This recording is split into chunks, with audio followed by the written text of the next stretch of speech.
So my name is Simoni Morato. For the people that doesn't know me, I am the president of the Brazilian American Chamber, the chair of the board, and I'm also the CEO of Safra Bank here in the United States. Thank you everyone for joining us here. Thank you to our panelists. I see them there. I have my paper there to introduce them later. So the idea, as Simone was saying, was that we have so many companies that build brands anchored on Brazilian culture, and Melissa is a great example of that. And we have so many cultural organizations which are bringing Brazilian culture to New York and doing so many things, artists too. So together with the International Brazilian Opera Company, we decided to create a panel to put these two sides together, companies' experiences of how they promote their brands and how they could use more of Brazilian content to achieve more, to go farther with their brands on one side, and on the other side, people who use the culture of Brazil and bring to New York, like in festivals, in many cultural events. Thank you. We feel so honored to be well received by the whole group here, and that everyone has shown up to talk with us. I've been waiting for this moment for 5 years. So we started this panel concept in 2018, and it's been coming back to it. Then we had COVID, of course, and a lot has happened. And I'm really glad that it didn't happen Can you hear me okay? Yeah. All right. I'm really glad that it didn't happen 5 years ago, because the context of what we're speaking has really changed. And I mean, I could go into the details, but of course, COVID, George Floyd, our children are killing themselves and each other. We have a war, we have an economic depression of sorts. And it's really overwhelming. It's a really overwhelming moment. And it's a moment where we've had to be very existential and ask ourselves the essence, who are we? Who are we as individuals, and where's the integrity that we have with our companies and the choices that we make and the things that we do? So I feel like it's really shifted the conversation, and so that's why it's really exciting to be here as a community bonded through the Brazilian bond that we have, you know, and we're going to be exploring that here tonight. And I'm really thankful to the panelists who are here. So first of all, thank you for having me. Thank you, Simoni, for the warm welcome. Thank you, the consulate. Thank you for the Chamber for having me. I personally have invested in 11 companies. And I think I always go back to the basic premise, which is first principle. The first thing I look at is the founder. Does the person have what it takes? Does he or she have the grit? Because you're going to fall down, and you're going to fall down on your face. Can you get back up? Are you really passionate about this? Are you doing this for the right reasons? So it always falls back first and foremost to me, and it's the person. Because even if you don't get it right the first time, if you have all these qualities, you get it right the second and the third. And then I look at the business. Is the fundamentals of the business strong enough to create something sustainable? Does this product, technology, or whatever it is, has longevity? Or is just a fad that's going to fade, you know, in the short term? What's the size of what we call the total addressable market? You know, so when I went into fashion or in beauty, those are two of the largest consumer markets in America. So you want to be in a large total addressable market. So the market for fashion and cosmetics is in the neighborhood of a couple $1 trillion. You rather be there, or you rather sell straws. That's a very small market. So that's how I differentiate. And the world's changing so fast. And I was just share with you, hopefully in 45 seconds, something I learned. So if you look back how companies started as what we call the Web 1.0, people were disrupting the market and selling direct to consumer. So the first startups, you know, you look at Everlane, you look at Bonobos, and you look at Warby Parker that makes the glasses. They were just offering a way to skip the middleman and go straight. And then you have what I call Web 2.0, that you have all these millennial brands. And I'm going to tell you something tonight that you're never going to forget. My husband, who's here tonight, introduced me to this concept of premium, which are brands that launch a premium product. And that's just in the marketing. It's not in the fundamentals. But when you buy it, it's very mediocre. So those are the millennial brands. And I'm not saying these brands in particular are mediocre, but you have something like Glossier. You have Allbirds. You have Rothy's. You have all these companies. And I think finally we are where I started with my brands, that you have to talk about principles.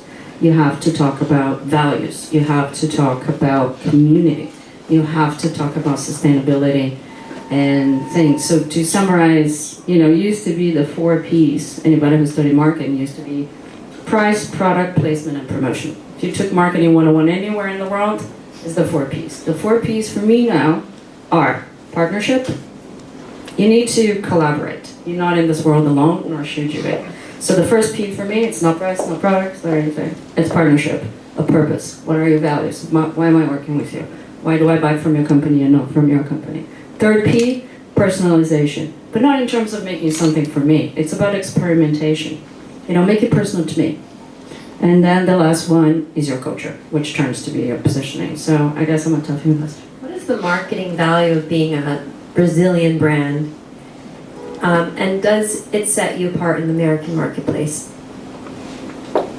Dude, Brazil is such a vast concept. For me, there's always, and there still is, so many Brazils. You can be samba suor and cerveja, you can be environmentally friendly, you can be bum, you could be, a solidarity, whatever the word in English is, country. You can be about artists, it can be about creation, it can be about jeitinho. There's so many Brazilian things. You have to pick what you want to be. For us and Melissa, and again, the brand started way before I started the business in the US. Started in 79, I started in 2008, so I can't claim credit for that. But it was about the joy, the color, the fun of being Brazilian. You got your pink plastic shoes on, game on.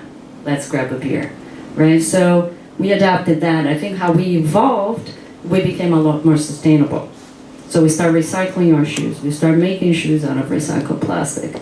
So that's the Brazil that we portray. The Brazil of fun, the Brazil of sustainability, the Brazil of creativity. We partner with Pedro, we partner with everybody, and I know we're going to talk about that later. For Costa, Brazil was a different Brazil. It was the Brazil of nature, the Brazil of skin. The Brazil, I always say, the biggest equalizer in the world is Copacabana Beach. It's just like, dude, there is everything. You have the supermodels, you have the non-supermodels, you have regular people, tall, short, big, small. And for us, Costa Brazil was that. Get close to you, get close to your skin, get close to nature, get in the water. Just enjoy who you are and save nature. Because for us, the motto was, whatever you put on your skin, after you wash your face, is going to go back into the universe. And then it's going to go back in your body again. So for us, it was about protecting the Amazon, protecting the natural resources. We sourced our products from the Amazon. We worked with the Yanawas in the Amazon to source products for them. Because we wanted to remain pure and wanted to give you pure, and once you wash your face again or your body, it's pure again. Right, and since then, with Summerfest, you've taken acts to major stages like Lincoln Center, to Summer Stage in Central Park, and you've attracted up to 20,000 people or more per year with your lineup, and I think that's an incredible service. You've had press and news clippings. What an incredible marketing value for your sponsors, And can you highlight a few of your favorite brand collaborations? I know you worked with Natura. And any unique ways that Summerfest and the brand co-produced experienced in their public? What would you like to highlight for us? Well, so as I said, the partnerships that we have created over the years with a lot of the institutions are really important to us, and we really work hard on keeping those relationships. The idea of the festival, to begin with, was to represent the contemporary culture of Brazil. So this means bringing a lot of new artists that have never played here, or maybe are emerging. And what I wanted to do is also appeal to non-Brazilians with this festival, because there's a lot of people like me who love Brazilian music that just don't really get to see it as much. As far as collaborations and sponsorships, we've worked with Natura, we've worked with Delta, Avianca, Red Bull, Old Par, Bacardi, Leblanc. These are all great brands, and I'm proud of working with all of them. I think the most interesting one, I guess, was the Natura partnership, because what we did was we did multiple activations. This was, I believe, in 2019, if I'm correct. We did multiple activations on site at Central Park and a street fair. We we collaborated on a playlist for them, and we also brought an event to their store in Soho. So it was kind of well-rounded in that sense. Yeah. And I think that we could say that you're a super connector. So you connect a lot, you're an expert at adding value to the community and organizing collaborations. And that's something that takes a lot of skill. Can you speak to what makes a successful partnership? I mean, we hear what you've given to the companies. What resources are exchanged? And could you is it even possible to measure the value of actual dollars spent versus the marketing value that your business sponsor gets? You know, is it like a 3 to 10 or 3 to 100? Is that a fair question? I mean, those are hard measurements, but I would say, so from a venue perspective, I value those most because they provide a platform for us. Let's say Central Park, for instance, or Lincoln Center. We also bring a value as far as marketing on our end because we have a following, we have a brand, and we have access to talent, which they may not have access or knowledge. As far as brand sponsorships, you know, dollar value, I mean, there are certain metrics that obviously brands, I mean, Michelle can speak better on that, but I think for us has been more about like brands wanting to be part of the experience more than just like, okay, I'm spending this much and I'm going to get this in return. I mean, over the long run, yes, that is the idea, but I think that the brands that we've worked with were more interested in sort of being part of that memorable experience in that time frame. Pedro. So I met Pedro because of an event at a glasses store in the village called Simoni. They were selling perfume upstairs, and then Pedro invited us downstairs into basically his studio where he has incredible designed furniture and paintings, and a painting you can actually walk into, which is very cool. So as an artist, he's collaborated with brands like Arezzo, Melissa, Simoni, Patio Milan. So Pedro, what can an artist learn to be better business collaborators, you know? Hi everyone, thank you for having me, Athena. Thank you the Chamber, thank you the Consulate. I feel like my first collaboration here in New York was with Melissa, and I am an artist. I started painting with 13 oil, and my career, it's not the most common because I went to architecture and fashion. So I kept the way I sold my art was hosting people in my studio so I could share like the experience and the process. So moving to New York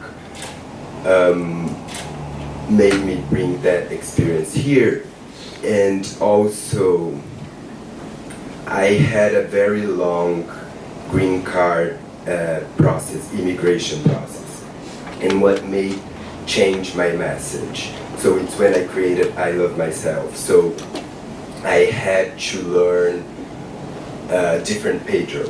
Also being born in the 80s and being so connected with North American culture.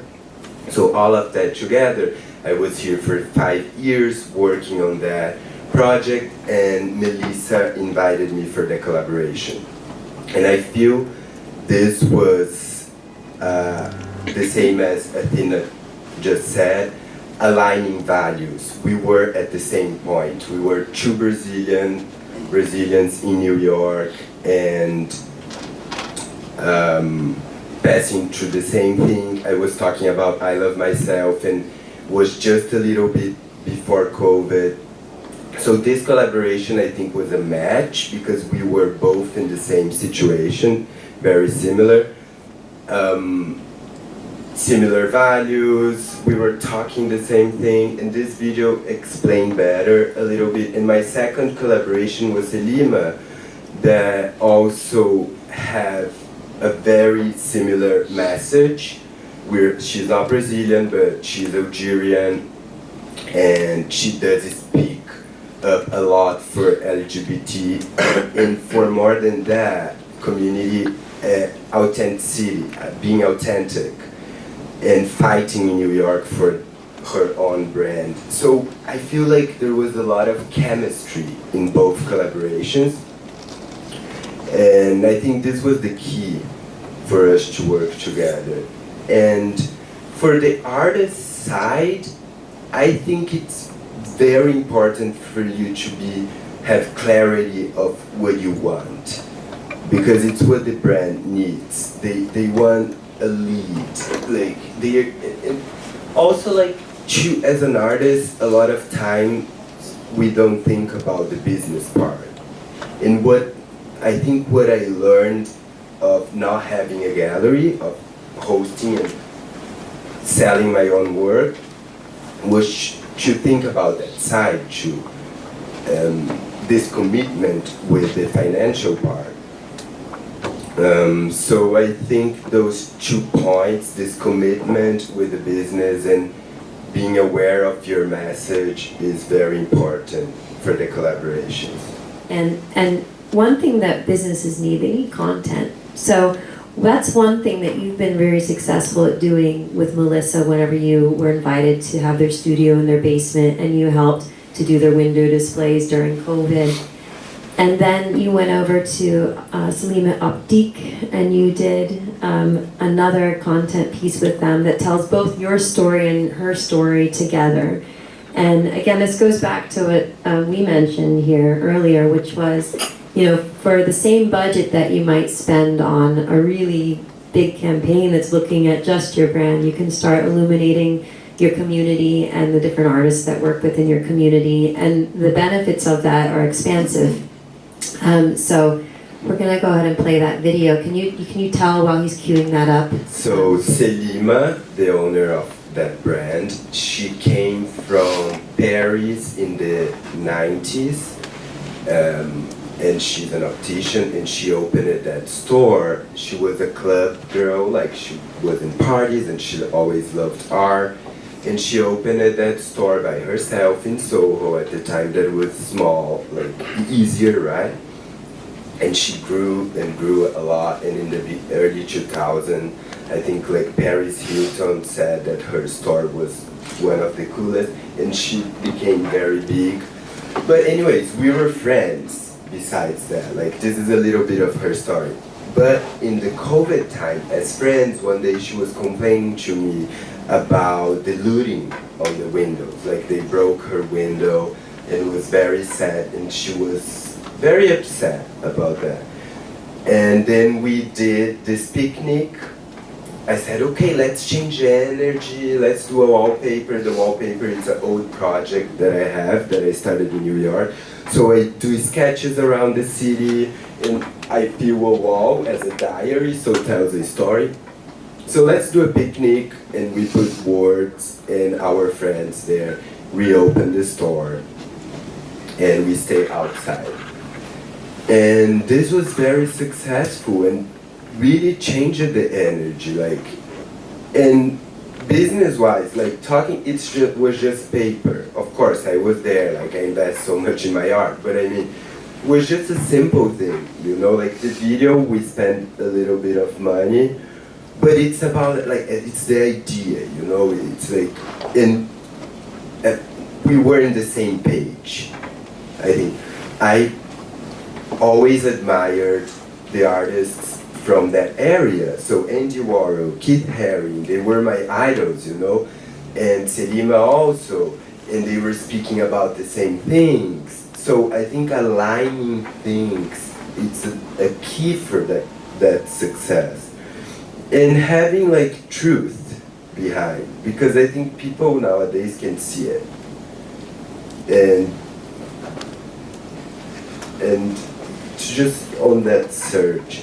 And I always had the dream, and I still have, more than like sell my work, that I care a lot about, and I think it's very important, is to make history. Like, why I'm in New York, like, Why I don't have a gallery now? Because I think you create real history. So the visits in the studio, like the collaborations with, it becomes history. It's very enriching. Becomes a story. Yeah. It becomes a larger part of our narrative and our common web. Understood that, like your collaboration with Cinema, you guys were friends, and mind alike, and the moment and all that.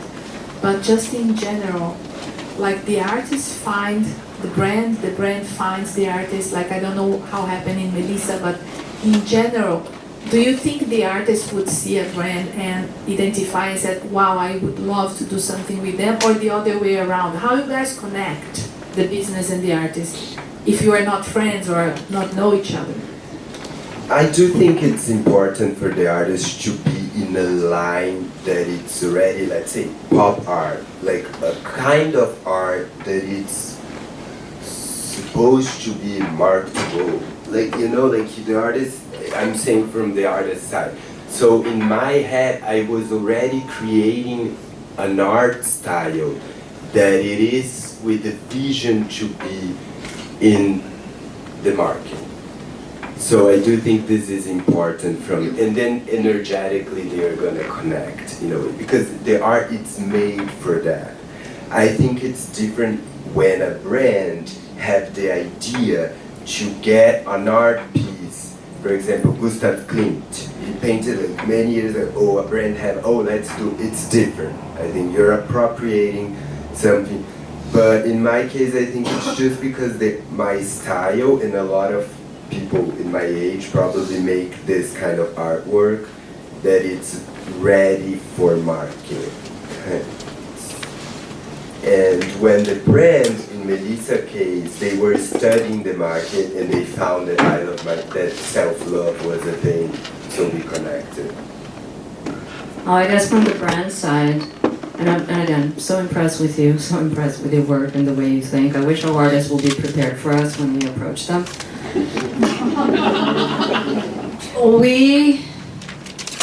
We find them, and sometimes you find an artist. Again, let me go take a step back. It has to be, any collaboration or partnership has to be an extension of your brand. Like, it really has to click like this. It can't be fake.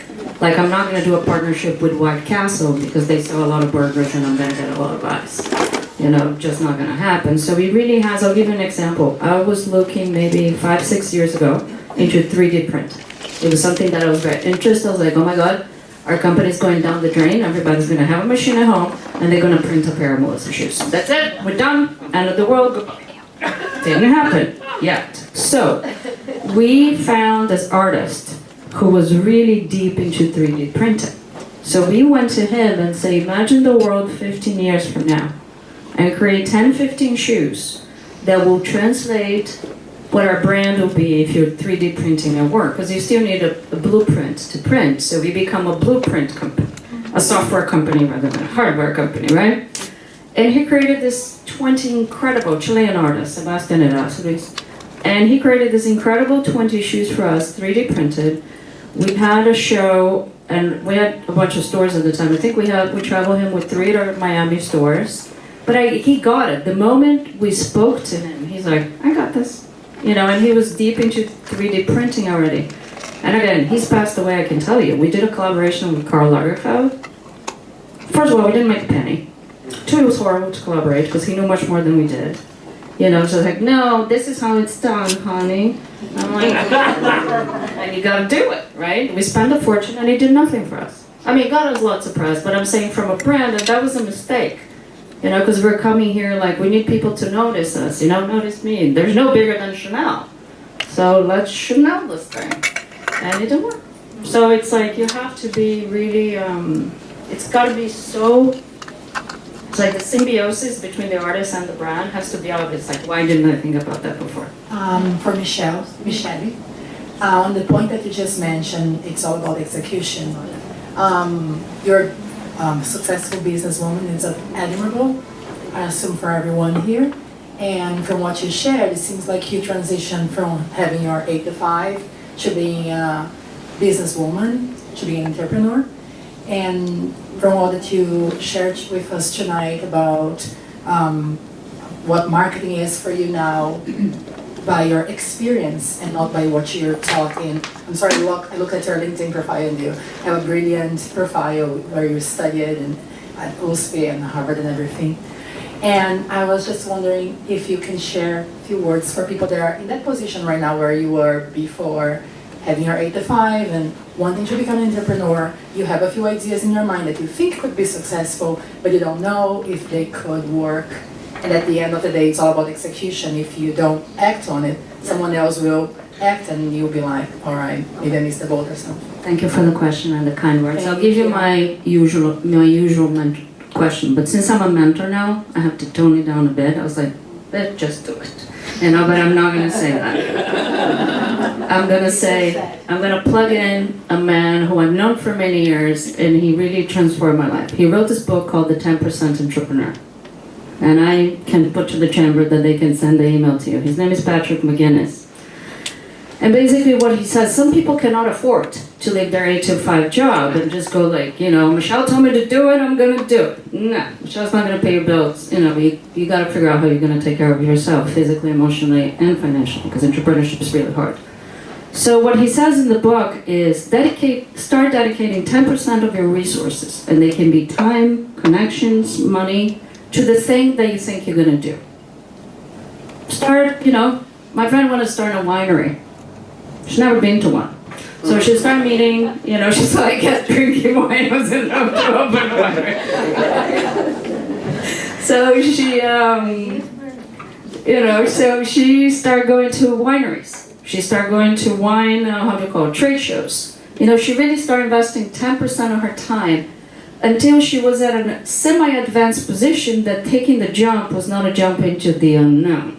Still very risky, but she knew more people. She said, if I'm going to do this, then I'm going to invite this person, this person, this person to be my advisor, maybe for equity when I start, because I don't have money to give them. I give them up. So she was a lot more prepared to do that. And sometimes it can take 6 months, sometimes it can take a year, sometimes it can take 2 years. But you gotta be on it, because it's, especially in this unstable times we have right now, you really have to think before going. But if you're gonna go 100% full in, call me. I'll be there. Thank you.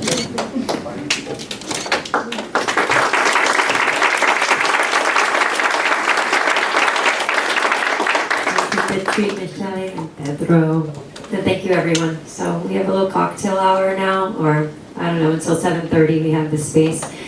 So we have 2 of our artists playing. Alex, are they here? Hopefully we'll get them in the room to play. But enjoy yourself.